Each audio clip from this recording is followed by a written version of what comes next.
Assalamualaikum warahmatullahi wabarakatuh. Perkenalkan, nama saya Yuliani Hasanah dari kelas MJ101. Hari ini saya akan membahas mengenai keterkaitan antara Yayasan Lembaga Konsumen Indonesia dengan perlindungan terhadap hak konsumen.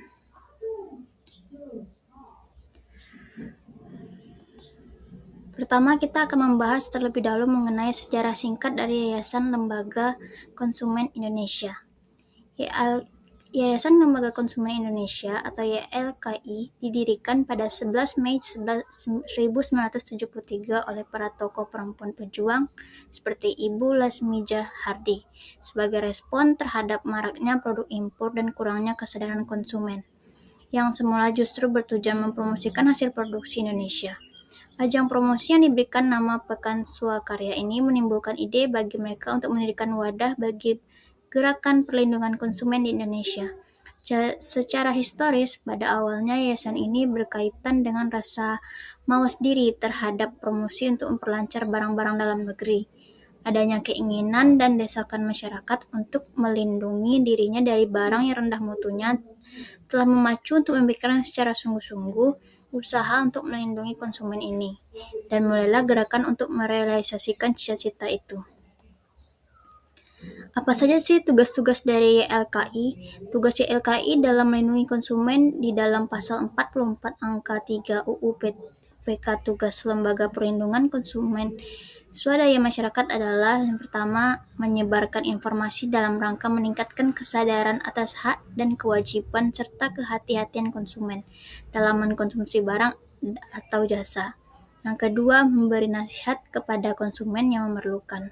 Yang ketiga, bekerja sama dengan instansi terkait dalam upaya mewujudkan perlindungan konsumen.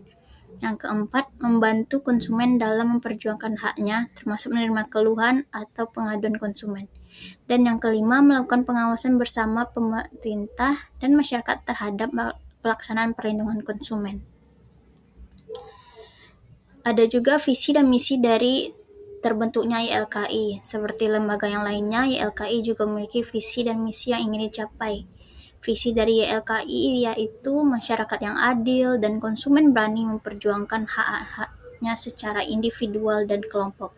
Sebagai organisasi yang bergerak di perlindungan konsumen sesuai dengan visi yang ingin dicapainya, maka YLKI selalu berusaha mendampingi dan memberikan masukan-masukan kepada konsumen yang mengalami kerugian. Selain visi yang ingin dicapai, YLKI juga memiliki misi. Adapun yang menjadi misi dari YLKI yaitu yang pertama, melakukan pengawasan dan bertindak sebagai pembela konsumen. Yang kedua, memfasilitasi dan terbentuknya kelompok konsumen. Yang ketiga, mendorong keterlibatan masyarakat sebagai pengawas kebijakan publik. Dan yang keempat, mengantisipasi kebijakan global yang berdampak bagi konsumen. Selanjutnya adalah peran utama dari YLKI, dibagi dalam 3 bidang. Yang pertama yaitu advokasi. YLKI memainkan peran krusial dalam memperjuangkan hak konsumen melalui pengaruh terhadap kebijakan publik dan peningkatan kesadaran mengenai isu-isu konsumen, sehingga memastikan suara konsumen terwakili dalam diskusi legislatif. Yang kedua, di bidang edukasi.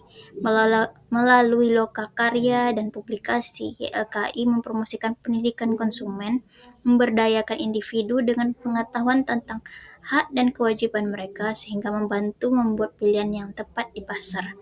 Yang ketiga yaitu di bidang mediasi. YLKI menyediakan layanan mediasi untuk menyelesaikan sengketa konsumen, memfasilitasi komunikasi antara konsumen dan pelaku usaha yang membantu mencapai penyelesaian adil serta meningkatkan kepercayaan konsumen secara keseluruhan. Selanjutnya, pengaruh YLKI terhadap legislasi. Pengaruh YLKI terhadap legislasi memainkan peran krusial dalam membentuk undang-undang perlindungan konsumen di Indonesia dengan memperjuangkan perubahan regulasi yang meningkatkan hak konsumen serta memastikan perlakuan adil di berbagai pasar.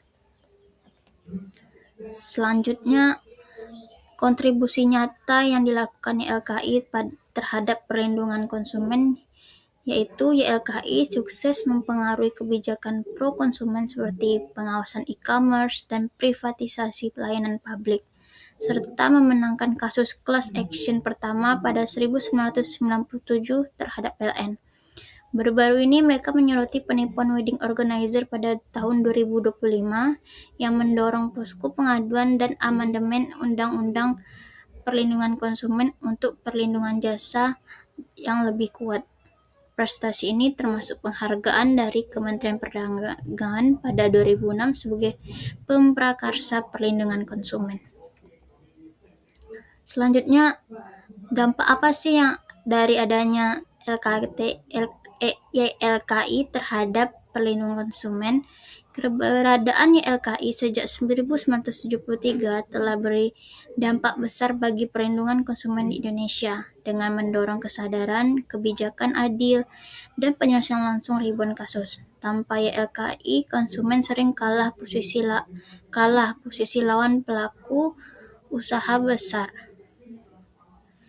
Tapi kini literasi naik dan pelanggaran lebih terdeteksi. Dampaknya terasa di berbagai sektor dari e-commerce hingga jasa publik. Selanjutnya, tantangan yang dihadapi YLKI terhadap perlindungan konsumen. YLKI menghadapi tantangan besar dalam melindungi konsumen e-commerce yang tumbuh pesat, terutama penipuan dan refund sulit. Dari data 2023 hingga 2025 tunjukkan bahwasanya e-commerce menyumbang 13% aduan dengan isu berulang kali seperti barang tak sesuai dan pembobolan akun. Tantangan ini butuh kerjasama antara pemerintah dan platform untuk selalu solusi sistematik. Selanjutnya, YLKI mendorong konsumen untuk berhubungan guna mendapatkan bantuan langsung dengan mengikuti program-program mereka seperti individu dapat memperoleh pengetahuan dan dukungan dalam menegakkan hak serta menyelesaikan masalah terkait konsumen secara efektif. Jika terdapat masalah mengenai konsumen dalam hal Salah satu cara untuk menghubungi YLKI yaitu dengan mengunjungi situs mereka pada pelayanan.ylki.or.id untuk ajukan pengaduan online gratis. Selain itu juga bisa menghubungi WhatsApp mereka, email, atau datang langsung ke kantor pusat di Jakarta. Proses cepatnya yaitu isi kronologi, bukti, tuntutan, dan YLKI memfasilitasi mediasi atau bantuan hukum pro bono tanpa biaya. Sekian presentasi dari saya. Mohon maaf apabila salah kata. Saya ucapkan terima kasih.